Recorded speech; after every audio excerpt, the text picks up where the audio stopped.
The morning sun cast long shadows across the abandoned farmland as Captain Sarah Chun crouched behind a crumbling stone wall.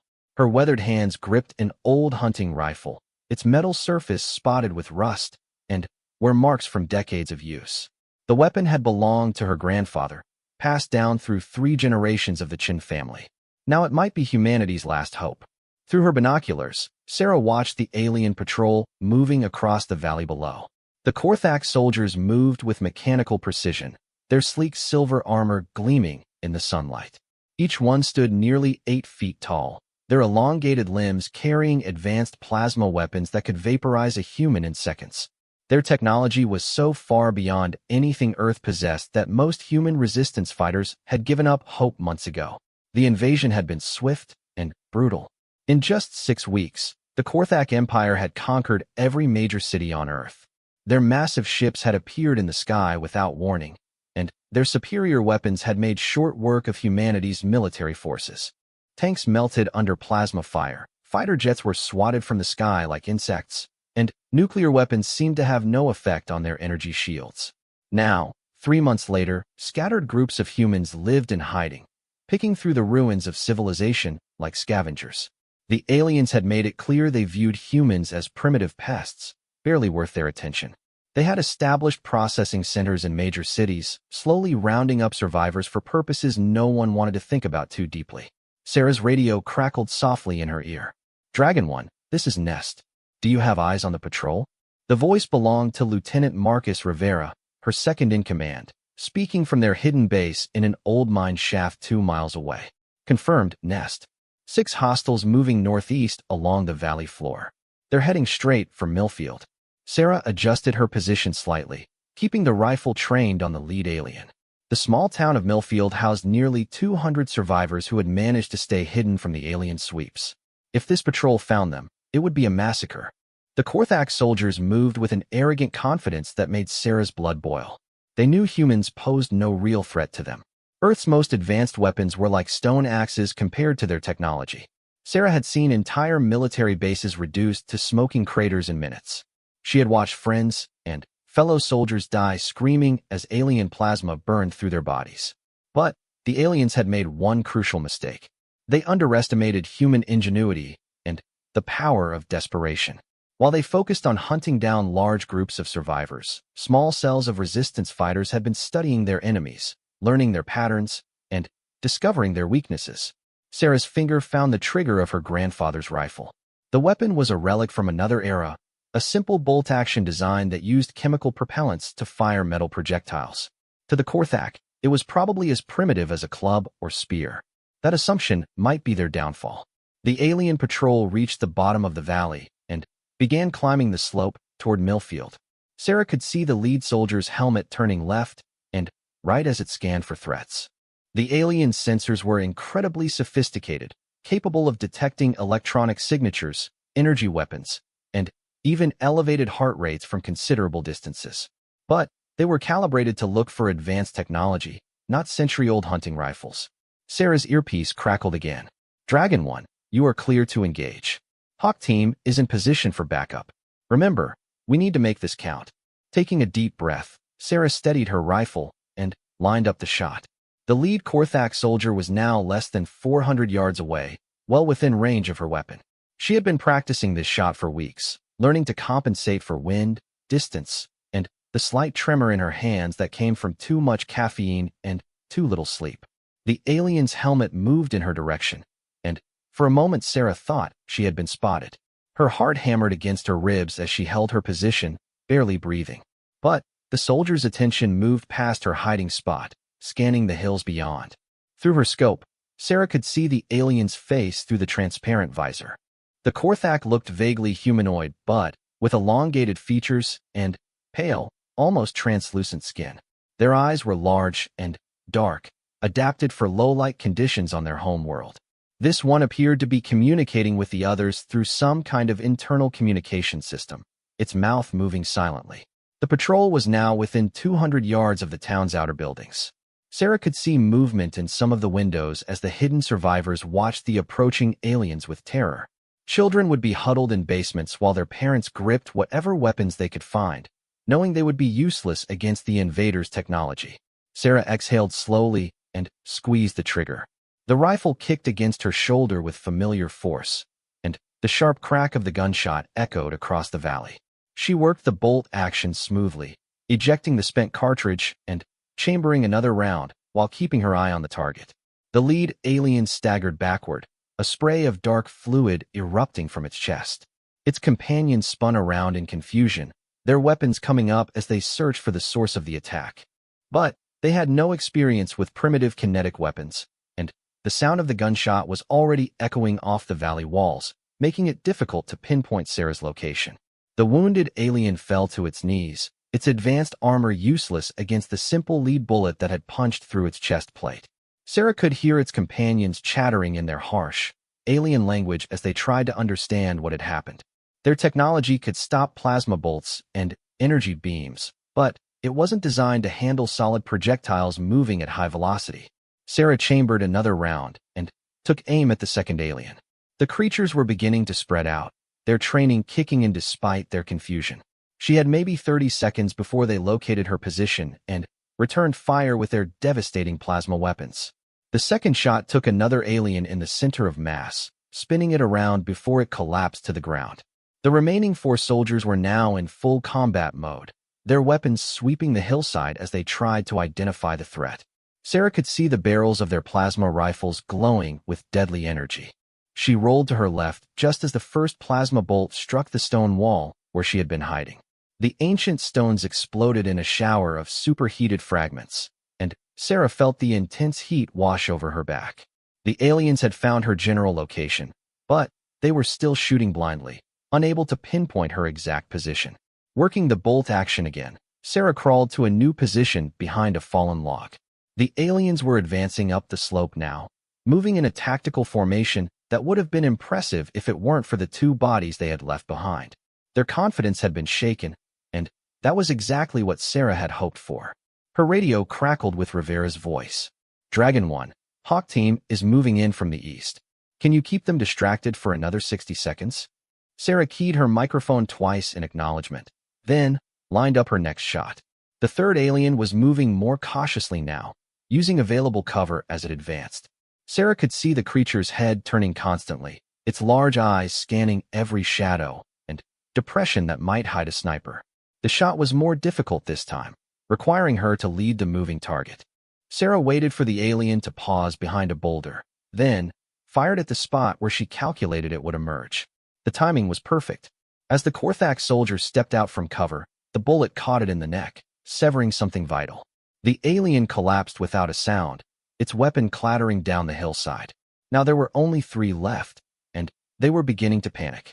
Sarah could hear them calling to each other in their alien language, their voices carrying a note of urgency that transcended species barriers. They had never faced an enemy that could kill them from such a distance with weapons they couldn't detect or defend against. Plasma bolts continued to streak past Sarah's position as she reloaded her rifle. The aliens were firing wildly now, their disciplined formation breaking down as fear took hold. These were soldiers who had conquered dozens of worlds, crushed advanced civilizations, and faced down weapons that made Earth's military look primitive. But they had never encountered anything like a human with a hunting rifle and nothing left to lose. Sarah's next shot missed, the bullet sparking off a rock near one of the aliens' feet. She cursed under her breath and worked the bolt action again. She was down to her last 3 rounds, and Rivera's team still needed more time to get into position. The remaining aliens had finally figured out approximately where the shots were coming from. They began concentrating their fire on Sarah's section of the hillside, plasma bolts turning rocks to molten slag and setting the dry grass on fire. The heat was becoming unbearable, and Sarah knew she would have to move soon or be cooked alive. She was preparing to relocate when she heard the sound she had been waiting for, the distinctive crack of high-powered rifles opening fire from multiple positions. Rivera's team had arrived, and they were using the same tactics Sarah had employed. Old hunting rifles, military surplus weapons, and even some handmade firearms began picking off the confused aliens. The remaining Korthak soldiers spun around to face this new threat, but they were completely unprepared for fighting an enemy they couldn't see or anticipate. Their advanced sensors were useless against opponents who used no electronics, created no energy signatures, and employed weapons so primitive that the aliens' technology couldn't properly classify them as threats. Within minutes, the entire patrol was eliminated. Sarah stood up from her hiding place, smoke rising from the burning grass around her. Down in the valley, 6 alien bodies lay scattered across the hillside, their advanced armor and weapons powerless against simple human determination and century-old firearms. Rivera's voice crackled over the radio, excitement clear in his tone. Dragon 1, area secure. All hostiles down. That was incredible shooting. Sarah shouldered her grandfather's rifle and began making her way down the hillside. The weapon had served 3 generations of her family well, but today it had done something no one could have imagined. It had given humanity its first real victory against an enemy that seemed invincible. As she reached the valley floor, Sarah examined the fallen aliens more closely. Their armor was incredibly sophisticated, incorporating technology that humanity wouldn't develop for centuries. Their weapons could level buildings, and their ships could travel between stars. But for all their advanced science, they had forgotten one fundamental truth about warfare.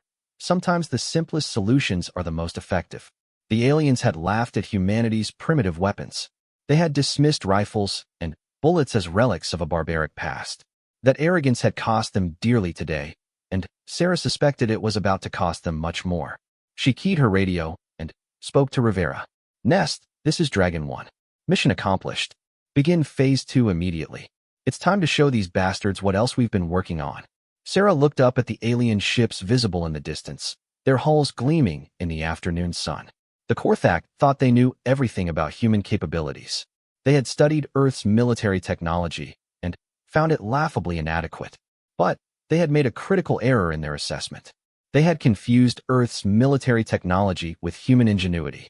And that mistake was about to become very, very costly for the Korthak Empire. The abandoned steel mill had been closed for 15 years before the alien invasion, but now it hummed with activity once again. Deep in the facility's underground levels, a group of human engineers and mechanics worked by the light of oil lamps and battery-powered LED strips. The air smelled of metal shavings, welding fumes, and the particular mixture of grease and determination that characterized desperate human innovation. Dr. Elena Vasquez wiped sweat from her forehead as she examined the device that had consumed her life for the past 2 months. It looked like nothing more than a large metal tube with fins welded to one end, but she knew it represented something far more significant. This crude-looking weapon might be humanity's best chance of striking back against the Korthak Empire's seemingly invincible technology. The success of Sarachen's rifle attack had spread through the resistance network like wildfire. For the first time since the invasion began, humans had proof that the aliens could be hurt, could be killed, could be beaten. But everyone knew that hunting rifles alone wouldn't win this war.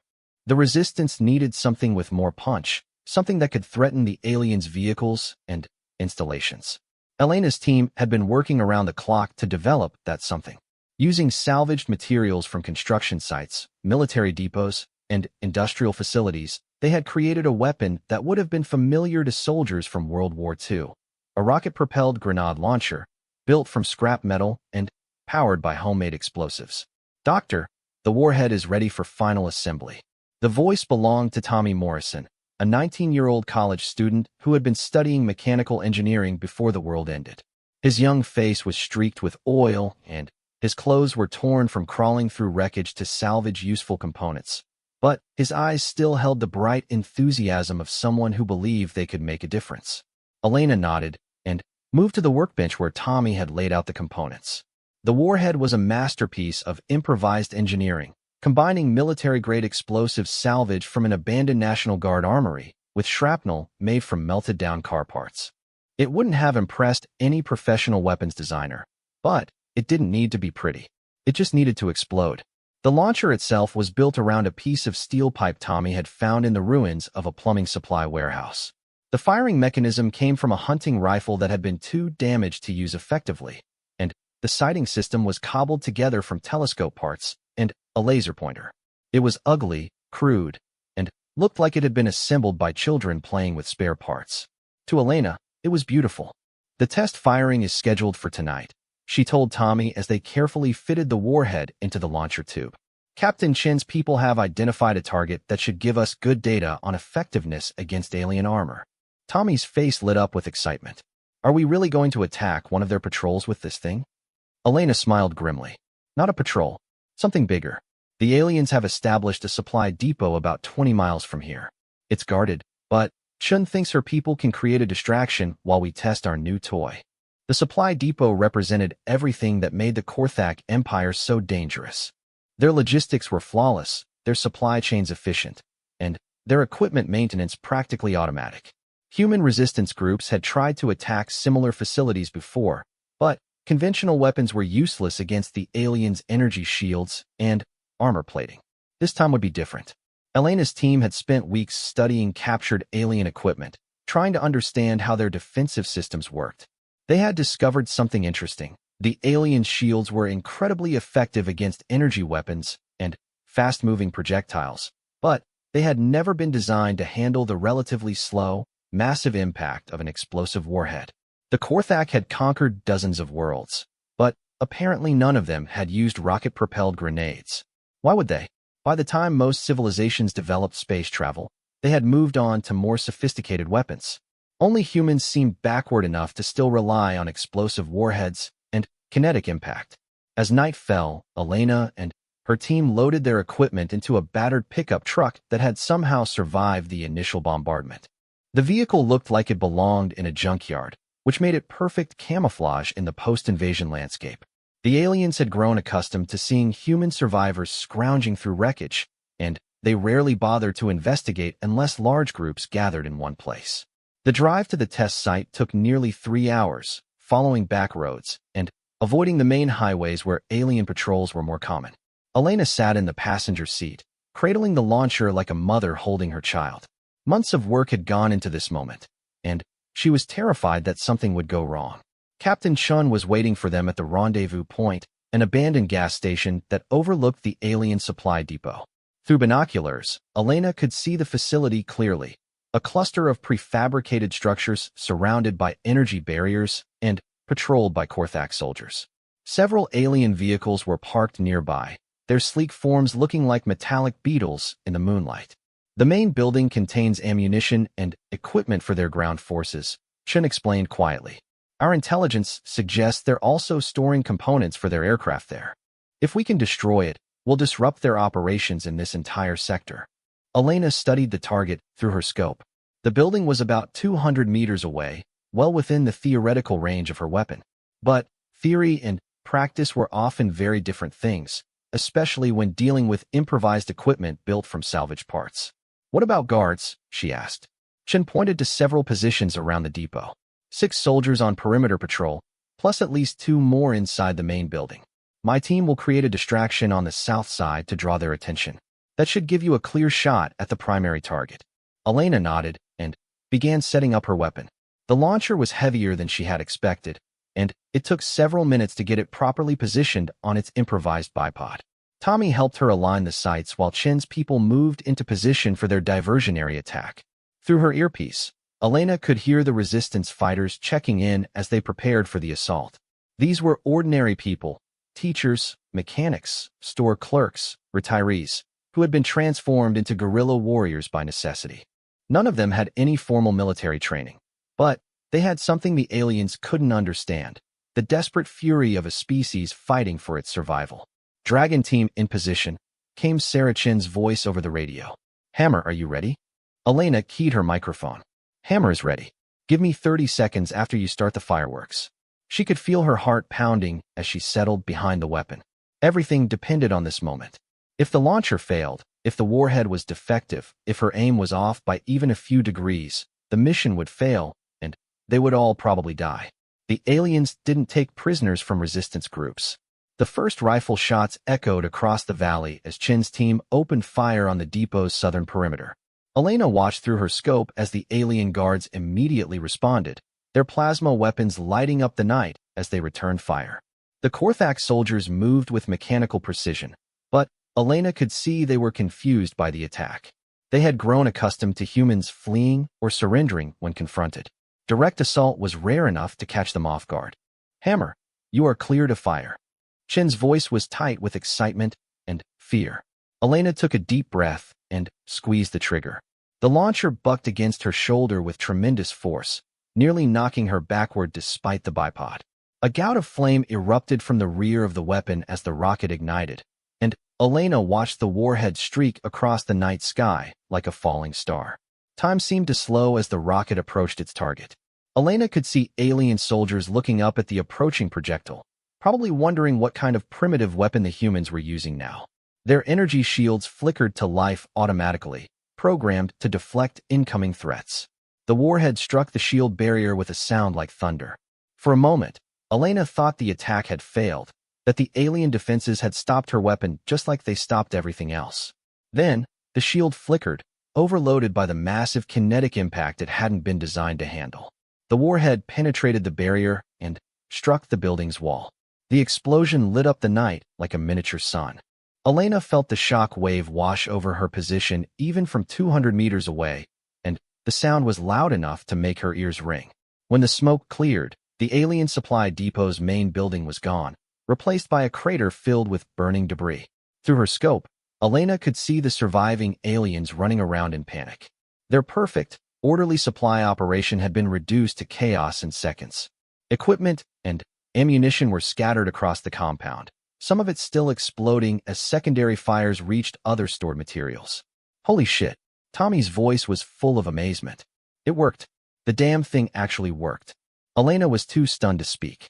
For months, she had dreamed of this moment, but seeing it actually happen was almost surreal. The weapon she had built from scrap metal and salvaged parts had just destroyed an alien facility that conventional military forces couldn't touch. Chen's voice crackled over the radio. Hammer, that was beautiful. All teams, begin withdrawal. We've got alien aircraft incoming from the north. Elena and Tommy quickly broke down their equipment and loaded it back into the truck. In the distance, they could see lights moving across the sky as alien reinforcements rushed to investigate the attack. The Korthak response would be swift and brutal, but it would also be too late. The damage was done, and the message was sent. As they drove away from the burning depot, Elena allowed herself a moment of satisfaction. The aliens thought they understood human capabilities. They had studied Earth's military technology and found it laughably inadequate. But they had made a fundamental error in their assessment. They had confused technological sophistication with effectiveness. The Korthak Empire had forgotten that sometimes the oldest solutions were the best solutions, especially when facing enemies who had never encountered them before. Elena's radio crackled with reports from other resistance cells across the region. Word of the successful attack was spreading rapidly, and other groups were already requesting copies of her weapon designs. Within days, improvised rocket launchers would be in production in hidden workshops across the continent. The aliens had laughed at humanity's rusty rifles. They had dismissed human resistance as the desperate thrashing of a defeated species. But they were about to learn that humans had more tricks up their sleeves than old hunting rifles. Elena smiled as she thought about the next phase of her work. The rocket launcher was just the beginning. Her team was already working on something bigger, something that would make the aliens wish they had never come to Earth. The Korthak Empire was about to discover that sometimes technological superiority wasn't enough. Sometimes, all it took was human ingenuity, desperate determination, and the willingness to fight dirty when everything else failed. And humans, Elena knew, were very, very good at fighting dirty. The truck disappeared into the night, carrying its precious cargo of weapons and hope. Behind them, the alien depot continued to burn, sending a column of smoke into the sky that could be seen for miles. It was a signal to every human survivor who saw it. The resistance was far from over. In fact, it was just getting started. The massive Korthak command ship hung in the sky above what had once been Los Angeles like a metallic thundercloud, its hull stretching for nearly 2 miles from bow to stern. From the ground, it looked invincible, protected by energy shields that could deflect nuclear weapons and armed with plasma cannons capable of leveling entire city blocks. For 6 months, it had served as the primary coordination center for the alien occupation of North America's western coast. Hidden in the ruins of a collapsed overpass 3 miles away, Colonel James Harrison studied the alien vessel through a pair of military binoculars. At 52, Harrison had been looking forward to retirement when the invasion began. Now he commanded what might be humanity's most ambitious counterattack, and he knew that success or failure would determine whether his species had a future. Beside him, Dr. Elena Vasquez made final adjustments to a device that looked like it belonged in a science fiction movie rather than a bombed-out wasteland. The weapon was nearly 8 feet long and required a team of 4 people to operate, but it represented the culmination of months of desperate innovation. While the aliens had dismissed human technology as primitive, Elena and her team had been working to prove that primitive didn't mean ineffective. The targeting system is calibrated, Elena reported quietly. Range to target is 4,000 meters. Wind speed is negligible. All systems show green. Harrison nodded grimly. The weapon Elena had created was unlike anything in the human arsenal, but it was also unlike anything the Korthak had ever faced. Built around the chassis of a Javelin anti-tank missile that had been modified beyond recognition, it incorporated elements from Elena's earlier rocket launcher designs combined with electronics salvaged from civilian sources. The key innovation was in the warhead. Instead of trying to penetrate the alien ship's shields with brute force, Elena had developed a multi-stage approach that would exploit the Korthak's overconfidence in their defensive systems. The first stage would overload a section of the energy barrier. The second would create a breach large enough for the third stage to penetrate, and the final payload would detonate inside the ship's hull where the shields couldn't protect it. It was elegant, clever, and completely insane. It was also humanity's best hope for dealing a crippling blow to the occupation forces. The attack had been planned for weeks, coordinated with resistance cells across the continent. While Harrison's team targeted the command ship, dozens of other groups would simultaneously strike alien installations from Seattle to San Diego. The goal wasn't just to cause damage, but to send a message that would resonate across the galaxy. Earth was not conquered, and humanity was far from defeated. Dragon Team's report ready, came Sarah Chen's voice over the encrypted radio network. Since her successful sniper attack months earlier, Chen had become something of a legend among the resistance fighters. Her tactics had been copied by groups worldwide, and alien casualties from primitive weapons had been climbing steadily. Hammer Team's ready, reported another voice. Elena's rocket launcher designs had spread even faster than Chen's sniper techniques. Improvised versions of her weapon were now being used from Europe to Asia, turning the aliens' own supply depots and vehicle parks into smoking craters. Phoenix Team standing by, Harrison replied. That was his team's call sign, chosen because they were attempting to rise from the ashes of human civilization. It seemed appropriate for what might be their species' last desperate gamble. Through his binoculars, Harrison could see alien activity increasing around the command ship. The Korthak weren't stupid, and they had begun to recognize the signs of impending human attacks. Patrols were being reinforced, defensive positions were being strengthened, and their alert level was clearly rising. But there was something different about this increase in activity. Harrison had studied alien behavior patterns for months, learning to read their body language and tactical deployments. The movements he was seeing now weren't just increased vigilance.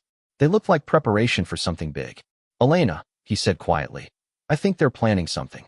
Dr. Vasquez looked up from her weapon systems. What kind of something? See those transports moving between the ship and the surface installations?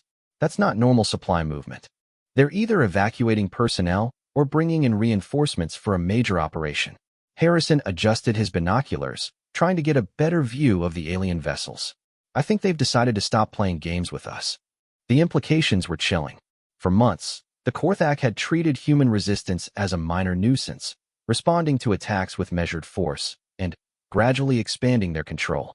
But if they had decided to switch to total extermination mode, humanity's scattered survivors wouldn't last long against their full military might. All teams, this is Phoenix, Harrison spoke into his radio. Intel suggests the aliens are preparing for major operations. We need to execute now, before they have a chance to implement whatever they're planning. Copy that, Phoenix, came Chen's reply. Dragon Teams engaging in 30 seconds. Harrison could hear the tension in her voice. Everyone knew this was likely a one-way mission. The anti-tank weapon they were about to use would reveal their position to every alien sensor within miles, and their escape routes were limited. But if they could cripple or destroy the command ship, it might disrupt alien operations long enough for other resistance groups to strike decisive blows. Elena made final preparations to her weapon system. The modified Javelin missile sat in its launcher tube like a sleeping giant, its warhead packed with enough explosive power to level a city block. But raw destructive force wasn't what made this weapon special. It was the three-stage guidance system and the precisely timed detonation sequence that would exploit weaknesses in alien defensive technology. Target acquired, Elena reported. Guidance system locked on to the command ship's main power distribution center. If this works, we'll knock out their primary systems and leave them flying blind. And if it doesn't work? Harrison asked. Elena smiled grimly. Then, we'll have given them the biggest fireworks show in human history before they vaporize us. Across the city, the first phase of the attack began. Harrison could hear the distant crack of rifle fire as Chin's sniper teams engaged alien patrols, followed by the distinctive whoosh of rocket launchers as Elena's disciples struck at supply convoys and communication arrays. The night sky began to light up with explosions and plasma fire as resistance cells emerged from hiding to strike at their oppressors. The alien response was immediate and overwhelming. Plasma cannons aboard the command ship began firing at suspected resistance positions, turning buildings into molten slag. Fighter aircraft launched from hidden landing bays, their energy weapons sweeping the streets below. It was a display of power that would have been demoralizing if Harrison hadn't been expecting it. Phoenix Team, you are clear to engage, came the radio call from Overall Mission Command. All diversionary teams are in position. Light them up.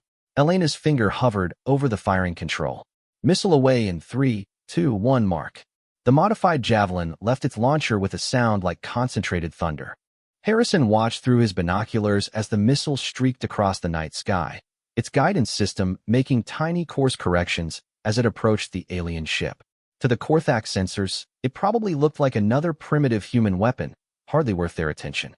The first stage of the warhead activated exactly as planned.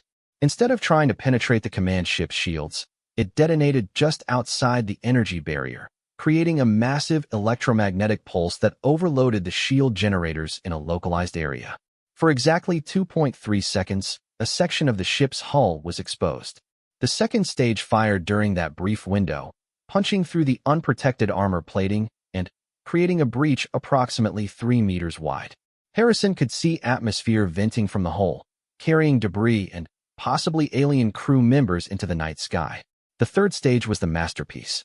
Instead of exploding immediately, it penetrated deep into the ship's interior before detonating. The explosion was contained within the hull, focusing all its destructive energy on the command ship's vital systems rather than dissipating harmlessly against external shields. The results were spectacular. Lights went out across entire sections of the massive vessel as power distribution networks failed. Secondary explosions began rippling through the ship as damaged systems overloaded or caught fire. The command ship, which had loomed over Los Angeles like an invincible symbol of alien dominance, was suddenly listing to one side and trailing smoke from multiple hull breaches.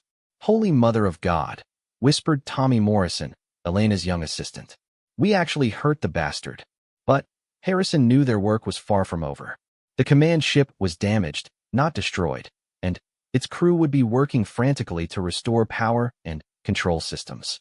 More importantly, other alien vessels were already moving to assist their flagship, and Harrison's team was about to become the focus of very unwelcome attention. "All teams, this is Phoenix," he broadcast on the emergency frequency. "Primary target is hit and burning. Recommend immediate extraction to secondary positions.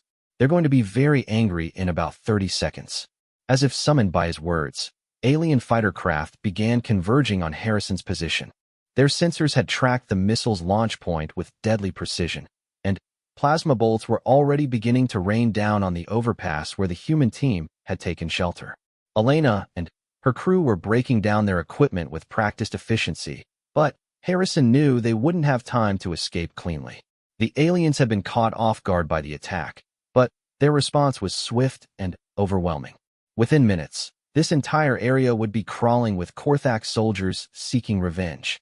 "Leave the launcher," Harrison ordered as another plasma bolt exploded nearby. "We can build another one. We can't replace you people." They ran through the rubble-strewn streets like refugees, which in many ways they were.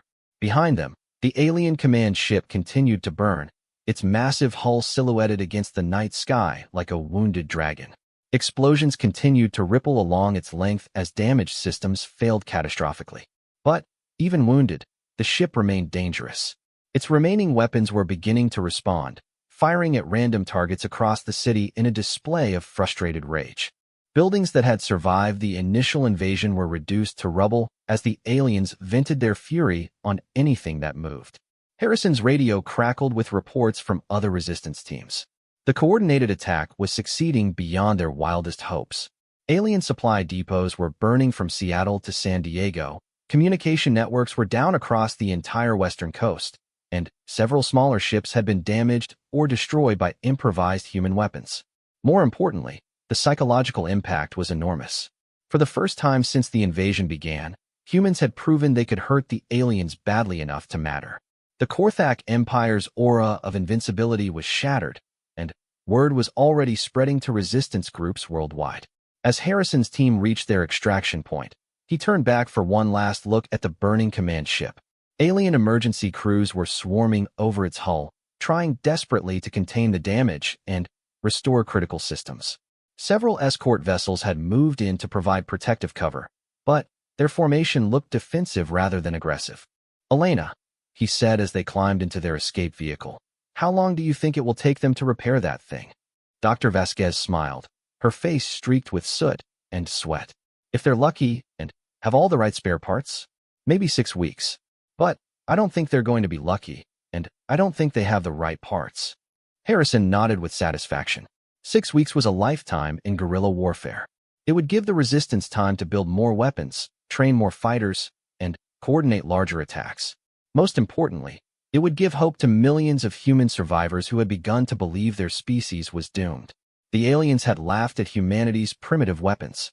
They had dismissed rifles and rockets as relics of a barbaric past. But tonight, those primitive weapons had crippled their most powerful ship and thrown their entire occupation into chaos. As their vehicle disappeared into the maze of ruined streets, Harrison allowed himself a moment of quiet pride. The war was far from over, and the aliens would undoubtedly adapt their tactics to counter human ingenuity. But tonight, Earth had struck back with everything it had, and the galaxy had taken notice. The Korthak Empire had conquered dozens of worlds, but they had never faced an enemy quite like humanity. They were about to learn that technological superiority meant nothing when facing a species with nothing left to lose and everything to fight for. In the distance, the alien command ship continued to burn, its smoke column visible for hundreds of miles. It was a beacon of hope in a world that had forgotten what hope looked like, and a promise to every human survivor who saw it. The resistance was alive, humanity was fighting back, and the war for Earth's freedom had only just begun. The aliens had made one fatal mistake when they came to Earth. They had assumed that advanced technology automatically meant military superiority. They had forgotten the most important rule of warfare. It's not the size of the weapon that matters, it's the skill and determination of the person wielding it. And when it came to skill, determination, and sheer bloody-minded stubbornness, humanity had no equal in the galaxy.